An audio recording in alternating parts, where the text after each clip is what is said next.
Ouais, une chose est sûre, c'est que je sais pas jongler, quoi. Salut à toutes et à tous, Marty Japan pour un nouveau débat. J'ai bien aujourd'hui les gens, nous allons nous pencher sur des toutes petites figurines qui rivalisent avec la gamme WCF, une gamme plutôt appréciée des collectionneurs, du moins les vieux modèles, parce qu'aujourd'hui en termes de réalisation et de produits définitifs, c'est pas top. Bref, des Dragon Ball Archives, gros plan ma gueule. Comme ça, on a un aperçu des 4 modèles qui sont juste là. Voilà, on va se les décortiquer, on va les monter, on va jeter un œil dessus. Ichiban Kuji qui est sorti ici le 12 mars 2022, prix du ticket 800 yens. Tu prends ton ticket, tu ouvres, tu as la lettre F, tu as droit à une petite boîte. Malheureusement, tu ne sais pas ce qu'il y a à l'intérieur, donc tu peux te choper des doubles. Tu peux te choper des personnages que tu as déjà, etc. Moi, j'ai pris un lot. Normalement, il y a le set complet à l'intérieur. Bref, on va passer à la seconde parce que j'ai envie de voir tout ça. Pas de cutter, c'est déjà ouvert normalement, puisque le vendeur avait ouvert les beaux boîtes pour faire des petits sets et proposer ensuite à la vente. Voilà. Vous avez une espèce de mousse. D'un côté, qu'est-ce que c'est beau. Qu'est-ce que c'est beau. J'adore ce genre de délire. Vous avez, hop là, de l'autre. Encore de la mousse, ok, il y a de la mousse partout. La boîte rapidement, regarde, tu as les différents modèles exposés, exhibés, ici, même sur la tranche. Il y en a 4 à collectionner, les différentes informations. Et puis, voilà. Concernant les figurines, le Goku qui commence à se muter en Ozaru, tu as 2 pièces. De ce côté-là, tu as également 2 pièces. De ce côté-là, tu as 3 pièces, puisqu'il y a une tige. Et de ce côté-là, tu as 2 pièces. Première figurine les amis, on a quelque chose de travaillé je trouve globalement, avec une tête, grosse tête, petit corps, côté SD, côté décalé, côté amusant, c'est très funny. On a un personnage plutôt bien foutu avec des couleurs neutre globalement, avec une peinture qui dégueule légèrement, mais c'est tout petit, hein. Regardez par rapport à mon doigt, c'est un truc minuscule, donc quand tu la poses en vitrine tu ne vois pas ce genre de petits défauts, voilà, sauf si c'est vraiment une peinture qui dégueule. Texture légèrement brillante, surtout au niveau des cheveux, hein, ça se voit, ce côté un peu goudronneux que je n'apprécie pas énormément. Concernant la peau, on est sur quelque chose de mat. Oh, il a un téton, donc il a son petit téton, le regard un peu mesquin, j'aime beaucoup. J'aime bien la tête, comment elle est modélisée. Bref, c'est hyper fidèle au manga. C'est hyper fidèle au manga. Tiens, je te mets hop, la petite photo qui va bien. Comme ça, tu te fais un petit zir. Là, on a quelque chose de magnifique. Voilà, c'est propre, c'est clean. Ça envoie du lourd. La petite demoiselle, bien musclée, qui veut péter des gueules. Hein, Kame Sennin, qui demande à Goku de ramener une petite demoiselle, hein, pour son entraînement. Et au final, il te ramène Colosse. Putain de Colosse avec des jolies couettes. Voilà. Qu'est-ce que je peux en dire?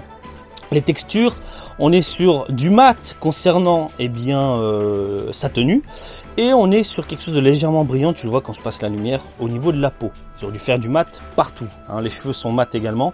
On a des jointures ici au niveau des extrémités, mais franchement c'est pour chipoter, c'est pas du tout voyant. Putain, c'est génial, c'est un tatouage ça. Ça tue. Bref, elle a un cul plat quand même, hein. Et j'aime beaucoup sa bouille. Elle a une bouille fort sympathique, t'as envie de lui faire un câlin. C'est une figurine plutôt bien foutue. Pareil, je te mets la petite référence qui va bien à côté. C'est hyper bien travaillé, ça envoie du très très lourd. On continue ici avec un Goku qui est en phase de mutation. Hein, tu sens qu'à la pleine lune, Ozaru se réveille, bim, le corps commence à changer. On a un personnage bien modélisé, et là par contre, et je pense que tu peux le voir, ce que je disais tout à l'heure, la peinture des gueules en mode vénère, et ça c'est pas du tout plaisant à l'œil. Ici, la peinture bleue se mélange avec la couleur de la peau, donnant un aspect un peu verdâtre. Pour moi c'est un grand non. La peinture déborde sur la cordelette, pour moi c'est un grand non. Certes, c'est un petit produit, c'est peut-être difficile à peindre, j'en sais rien, machin, etc. Mais le problème, c'est que quand c'est comme ça, c'est pas du tout plaisant à l'œil. Et ça me fait chier. Ça me fait chier parce que c'est elle que je voulais principalement, le petit Goku en pleine mutation. Mais putain, là aussi, regardez, hop, ça dégueule de la peinture. Ça se voit, le petit côté bleu, verdâtre, c'est un peu space.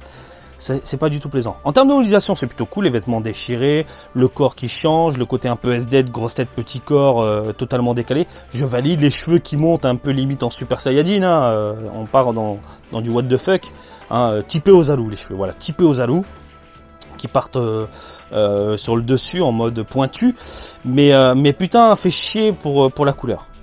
Après, encore une fois, c'est un défaut d'usine. C'est-à-dire que toutes les figurines n'ont pas ce défaut-là. Ne vous inquiétez pas, c'est juste de mon côté, tant pis. Il faudra que je trouve un modèle avec une peinture un peu mieux travaillée. Et on termine ici, mais ça c'est génial, avec un Goku qui se fait ramener à la maison parce qu'il est congelé.